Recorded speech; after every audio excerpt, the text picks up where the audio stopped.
Retorne me abrigo em Buda, retorne me abrigo no Dharma, retorne me abrigo na Sangha. Oi pessoal, então estamos aqui começando mais um programa Insight.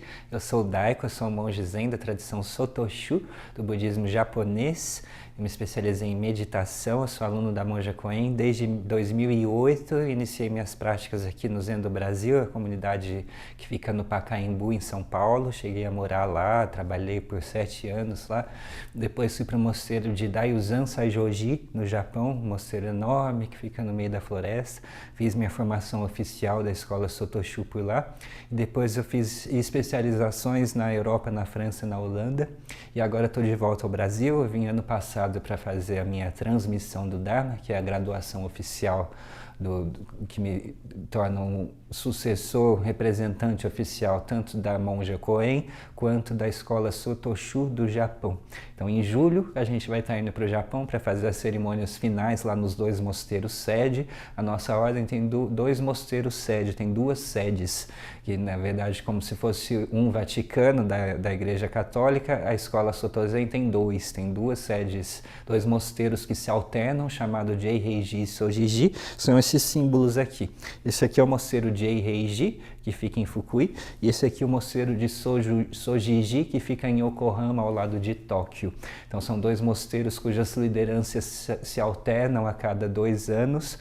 E temos ainda uma sede administrativa que chama Chumucho, que é todo um prédio, como se fosse quase um prédio comercial, e os monges vão trabalhar de terno, gravata, mas raspam as cabeças e usam esse manto de Buda por cima do terno. E nesse prédio do Chumucho, que é uma terceira via administrativa, eles cuidam de tudo que é burocrático relativo à ordem, não só no Japão, mas já há algum tempo por todo o mundo. Os primeiros monges dessa escola que chegaram no Brasil está fazendo 115 anos. Então está tendo um memorial. Os primeiros chegaram no Peru, já antes de chegar no Brasil, e esse ano comemora-se no Brasil a chegada dos primeiros monges zen do Japão há 115 anos. Então vejam que é uma coisa bastante recente, né, na história do Ocidente. O Zen Budismo, a escola Sotozen, tem praticamente 800 anos de história, e o budismo tem 2.600 anos de história.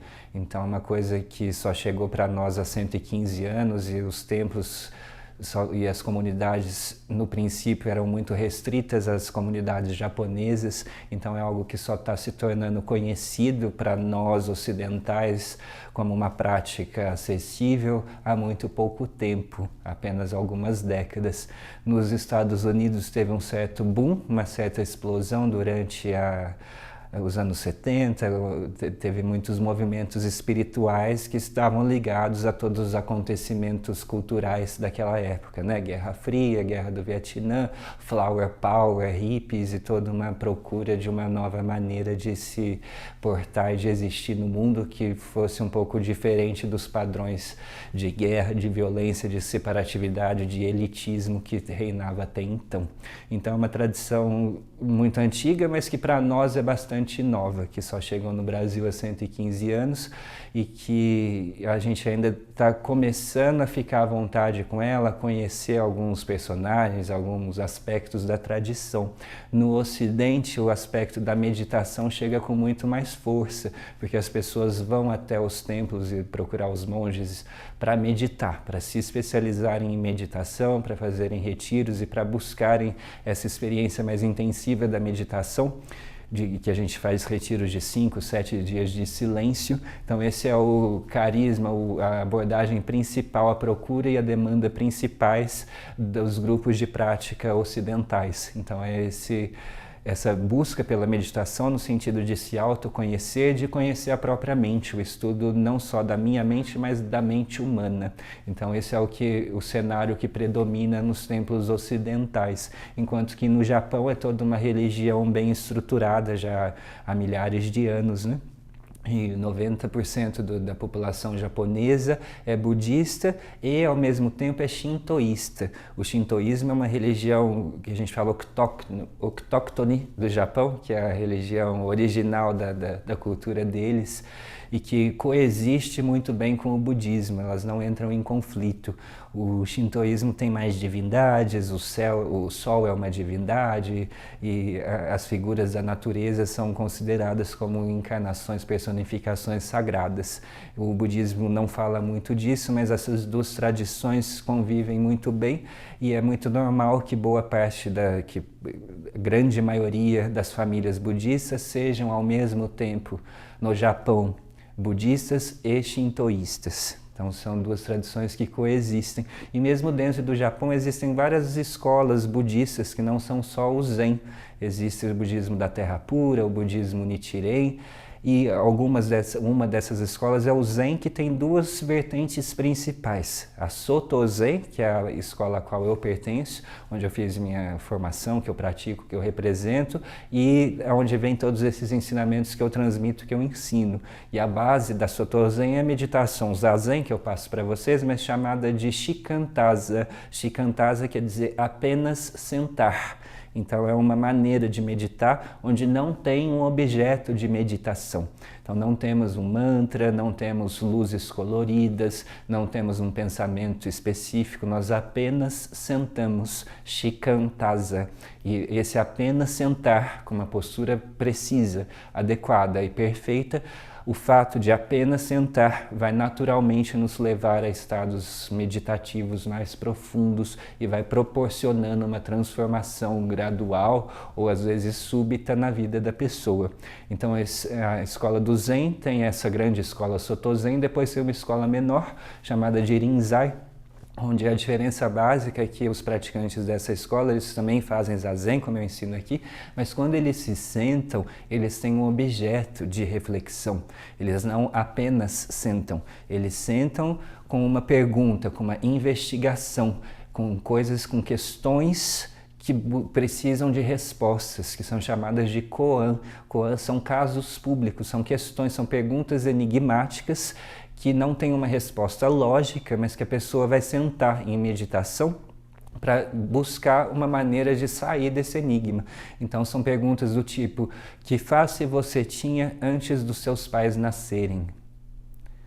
Outro koan muito famoso é o koan do Mu. Então teve um monge que chegou para o mestre e perguntou: o cachorro é sagrado? O cachorro tem a natureza Buda? Pensa que o cachorro nessa época, 1000 anos atrás, era um animal um pouco sujo, né? Não era o cachorro que a gente dá comidinha para dormir na cama com a gente hoje. E esse monge pergunta: esse bicho aí que come porcaria, ele é sagrado? E o mestre responde para ele: Mu. E a pessoa tem que sentar em meditação para descobrir o que é Mu. O que é esse Mu que o mestre falou? E o que é essa dúvida se o cachorro é ou não sagrado? O cachorro é sagrado? Existe algo sagrado? O que é Mu?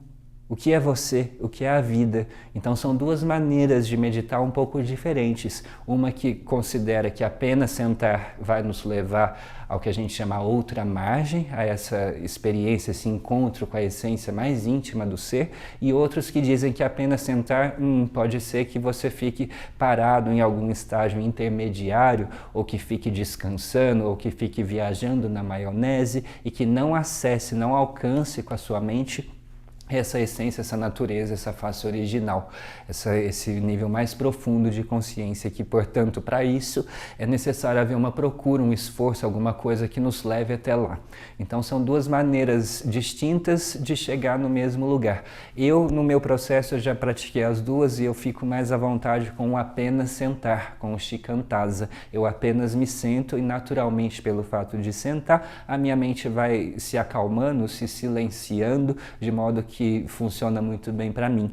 Agora outras pessoas se sentam nessa postura de apenas ficar assim, ficar parado, e sentem que não acontece nada, que não percebem nenhuma alteração, não conseguem acessar nenhuma percepção mais profunda ou mais sutil, ficam sempre na mesma linha. E aí para essas pessoas que têm uma certa dificuldade de adentrar a própria consciência, aí para essas pessoas muitas vezes os professores dão alguns koans, dão algumas perguntas que estimulem elas nesse processo de se questionarem, de se perguntarem, de olhar para dentro, de ter esse insight, essa procura, essa busca, esse processo é mais ativo. Então são duas maneiras de interpretar.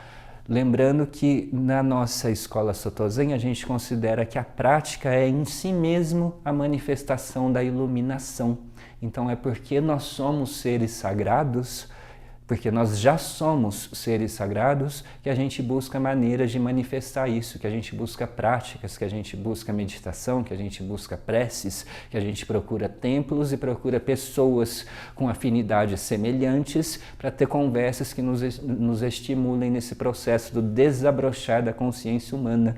Mas é porque nós já somos isso, nós já somos esse Buda, esse ser iluminado, iluminada, e é porque nós somos que nós manifestamos essa procura.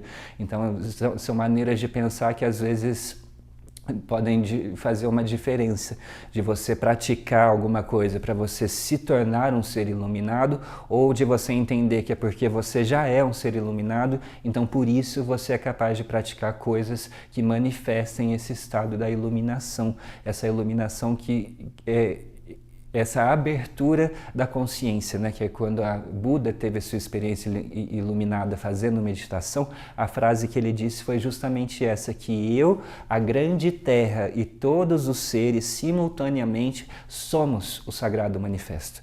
Então, quando a gente fala de iluminação, é necessariamente alguém que teve essa experiência que a gente chama experiência mística. E essa experiência mística é de sair um pouco do eu, da mente autocentrada, para o não eu, para a vida do cosmos, para a vida do universo. Então é abrir a percepção e perceber que a gente vive numa rede, numa vida maravilhosa e imensa, infinita. A gente vive numa obra de arte onde somos a expressão dessa iluminação, desse ser sagrado. Então quando a gente fala iluminar, é perceber, é despertar. Não é que a gente vai ver luzes brilhantes, nem vai começar a ter poderes sobrenaturais e viver num plano astral de consciência muito separado das pessoas comuns. Não é isso. É uma mudança sutil de coração e de percepção, de perceber que a gente está numa rede e de sair um pouco desse eu quero isso, eu quero aquilo, eu preciso no meu tempo, no meu jeito, no meu ritmo, e deixar esse eu de lado para que a gente possa acessar, experimentar e vivenciar uma coisa muito maior, mais agradável, mais libertadora. Pessoal, já ouviu falar desse livro? Chama Para uma Pessoa Bonita. Nossa, que nome bonito, né? Para uma pessoa bonita, é bom, sabe para quê? Para dar de presente. É uma joia preciosa esse livro, um tesouro do Zen Budismo. Foi escrito pela mestra da minha mestra, que é a monja Koen, e que a gente considera a nossa superiora no Japão, que chama Aoyama Roshi. Uma grande mestra japonesa, uma das maiores. Ela é monja desde os 6 anos de idade.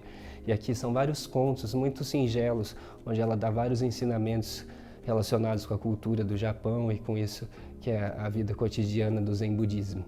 Então também quero chamar vocês para enviarem suas perguntas, dúvidas, questionamentos, opiniões, sugestões, tudo aqui no endereço que está aparecendo embaixo no WhatsApp, que a partir da semana que vem a gente vai selecionar essas questões e eu vou estar respondendo no ar as suas perguntas. Pessoal, e nesse processo de autoconhecimento, Buda ele diz que existe esse estado de nirvana, esse estado de bem-estar, de leveza, de paz, de tranquilidade, o estado supremo da consciência humana, o estado mais gostoso que a gente pode acessar.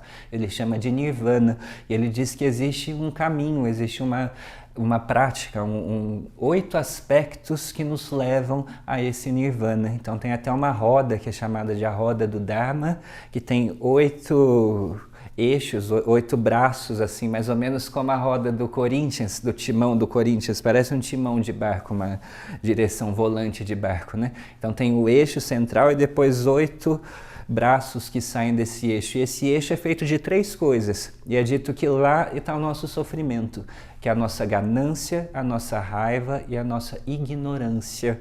Então esses são os 3 venenos que mantêm a gente preso nessa roda de nascimento e morte. É a nossa ganância de querer sempre alguma coisa, querer sempre mais, querer, uma sede insaciável de relacionamento, de dinheiro, de prazer, de poder. Então essa ganância de estar sempre saindo da minha essência para ir buscar fora algo que eu não me completo em mim mesmo.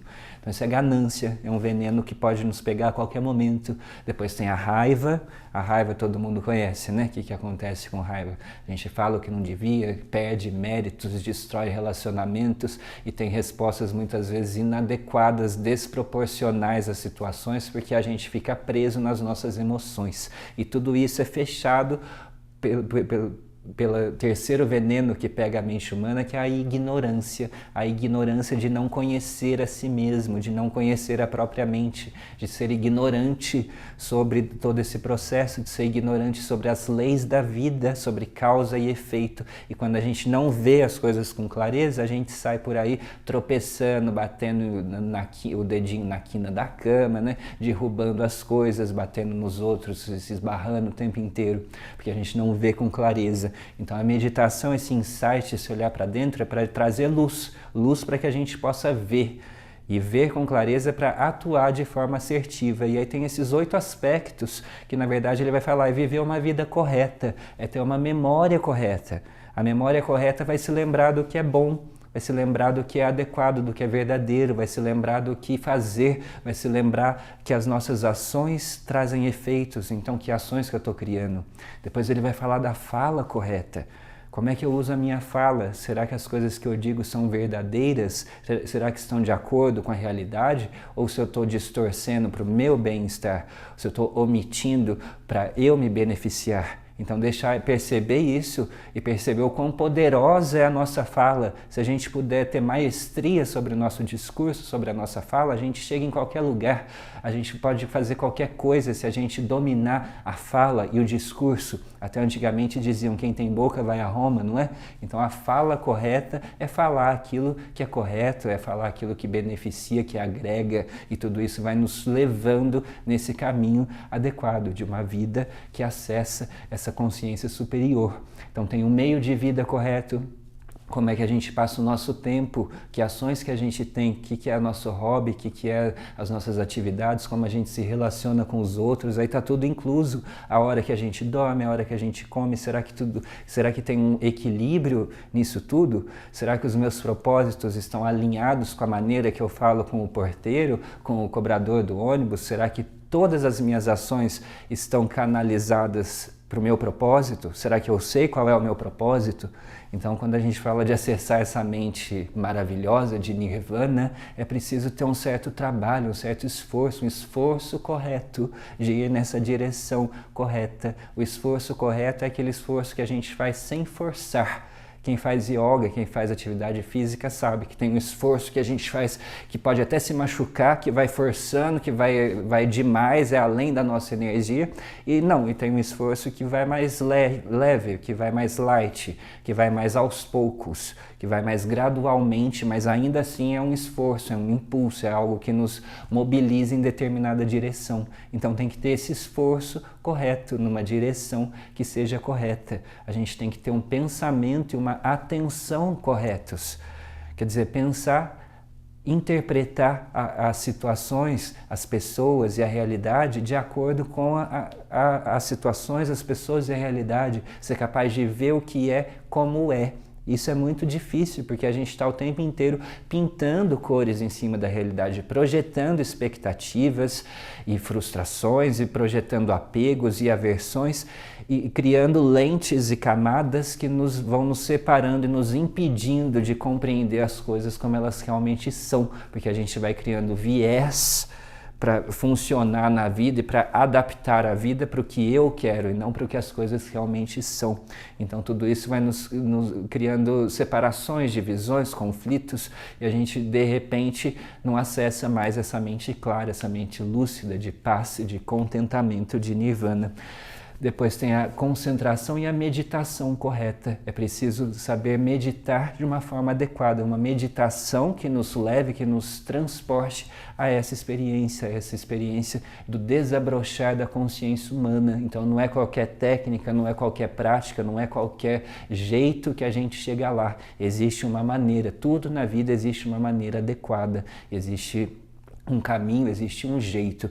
Então quando a gente fala que quer fazer as coisas bem, significa que a gente tem que fazer as coisas bem feito, e para acessar essa mente boa, essa mente maravilhosa, é preciso que a gente integre todos os aspectos da nossa vida, para que fazendo tudo, as pequenas coisas bem feitas, aos poucos a gente vai se tornando capaz de viver e de fazer as grandes coisas também bem feitas. Pessoal, então agora eu vou ensinar para vocês o Zazen. Lembrando que Za quer dizer sentar e Zen é esse estado de atenção, de meditação, esse olhar para si mesmo, esse ativar, acender a consciência, deixar a mente ativa, a percepção alerta, para olhar e conhecer a mim mesmo em profundidade. Então, primeira coisa, como o Za quer dizer sentar, fica a dica: evitem de meditar deitados. Meditação não é relaxamento. Existe relaxamento, é muito bom, é muito gostoso, muito agradável, é muito importante que a gente aprenda a relaxar. Mas a meditação que eu ensino aqui não é relaxamento, é outra coisa. É para deixar vocês atentos, despertos, é bom para acordar. E aliás, eu particularmente, eu considero a melhor hora de meditar assim que eu saio da cama. Então, às vezes eu acordo muito cedinho, 5, 6 da manhã, e a primeira coisa que eu faço antes de abrir a boca, se possível, antes de olhar o celular, né? Porque hoje em dia todo mundo é viciado, acorda, a primeira coisa que faz é ver o celular na cama, mas se a gente for capaz de deixar isso de lado, nem que seja um dia na semana, e acordar de forma devagar, natural, sem super estimular a mente com rede social, com e-mail, com compromissos. Então a gente acorda em silêncio, com a boca fechada, em jejum, só vai comer depois disso. Também quem faz yoga, quem faz atividade física, dizem que é melhor fazer quando acorda em jejum e só comer depois disso. Eu acho muito agradável acordar e percebendo como a minha mente vai despertando gradual e naturalmente, aos poucos, tem camadas, quando eu deixo isso acontecer. Ou seja, quando eu me sento, nem que seja 5 minutos em silêncio e meditação, para que eu acorde de forma mais gostosa, mais natural, e todo o meu dia é diferente a partir disso. Isso agora porque eu estou morando na minha casa, porque quando a gente mora em templos e mosteiros é uma coisa que é feita sistematicamente todos os dias, várias vezes por dia. A gente acorda normalmente às 4 da manhã e a primeira coisa que faz de boca fechada é meditar. E só depois de ter meditado que a gente abre a boca para falar os ensinamentos, para fazer preces e liturgias matinais. Então, a primeira coisa, a gente quer encontrar uma postura adequada, achar o eixo de equilíbrio com a coluna. Então, fazer um pequeno balanço com a coluna da esquerda para a direita, como um pêndulo. Antigamente os relógios tinham pêndulo, né? Hoje é difícil de achar. Para frente e para trás. Perceber que eu estou sentado numa base estável, que eu não estou mexendo nem para lá nem para cá, que eu não fico fazendo esforço, me contraindo toda hora para manter a postura erecta. Então, achar um ponto de equilíbrio, de estabilidade. Pode sentar numa almofada no chão, pode sentar sobre os joelhos, pode sentar numa cadeira. Eu aqui estou numa cadeira, mas eu não estou encostado, porque eu não quero me recostar, eu também não quero descansar. Eu quero alongar para cima. Então, posso pensar que tem um fio de prumo que me puxa aqui, que alonga a minha cabeça para cima, e aí o queixo entra um pouquinho para baixo, e eu vou alongar a minha cervical. A cervical que é considerada a parte nobre do corpo. Nobre por quê? Porque vai segurar a minha cabeça, onde os meus sentidos, visão, audição, paladar, tato, olfato estão. Onde meu cérebro, a minha inteligência, a minha cognição está aqui. Então eu quero que isso esteja numa posição adequada. E dizem que a cabeça pesa até 5 quilos.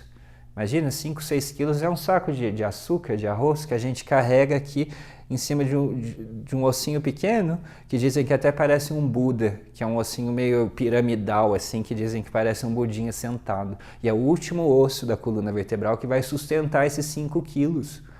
Então, procurar achar um encaixe adequado aqui, até para me dar um pequeno descanso nos meus nervos, nos meus músculos da cervical.